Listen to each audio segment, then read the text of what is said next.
చూడండి, ఎంతో టేస్టీగా ఉండే ఎగ్ పొటాటో ఆమ్లెట్ అండి ఇది ఏ విధంగా తయారు చేసుకోవాలో చూద్దామండి.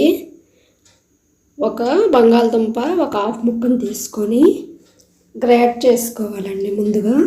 ఇప్పుడు గ్రేట్ చేసుకున్నాం కదా, ఒక బౌల్ తీసుకొని ఈ బౌల్లో ఒక 2 ఎగ్స్ వేసుకుందామండి.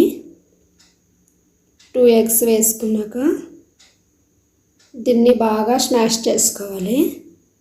ఒక స్పూన్ పెట్టుకొని బాగా స్మాష్ చేయాలి వీటిని. ఇప్పుడు స్మాష్ చేసాం కదా, ఈ తురుముకున్న బంగాళదుంపని వేసుకుందామండి. ఒక ఆనియన్ చిన్న ముక్కలుగా కట్ చేసుకున్నది వేసుకోవాలి. సన్నగా తరిగిన ఒక 2 పచ్చిమిర్చి సన్నగా తరుక్కొని వేసుకోవాలి. టేస్ట్ సరిపడా సాల్టు, ఒక హాఫ్ స్పూన్ వరకు పసుపు, ఒక స్పూన్ కారం, ఒక చిన్న స్పూను గరం మసాలా. ఇది వామ్ అండి. ఈ వామ్ వేసుకోవడం వల్ల ఆమ్లెట్కి చాలా టేస్ట్ ఉంటుందండి. చూడండి, వీటన్నింటిని బాగా కలుపుకుందాము. బాగా కలుపుకోవాలి. దీన్ని బాగా స్మాష్ చేస్తే ఆమ్లెట్ అనేది పొంగుతుందండి బాగా. ఇప్పుడు ఒక స్పూన్ వరకు ఆయిల్ వేసుకుందాము. ఆయిల్ వేసుకొని మళ్ళీ ఒకసారి బాగా కలుపుకుందాము.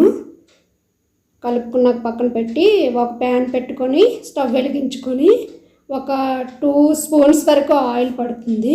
నేను టిన్నుతో వేసాను, మీకు స్పూన్ చూపించలేదు. ఒక 2 స్పూన్స్ వరకు ఉంటుందండి అది. ఇప్పుడు ఆ ప్యాన్ హీట్ ఎక్కాక, ఆయిల్ హీట్ ఎక్కాక ఇలా వేసుకున్నామండి ఆమ్లెట్ని.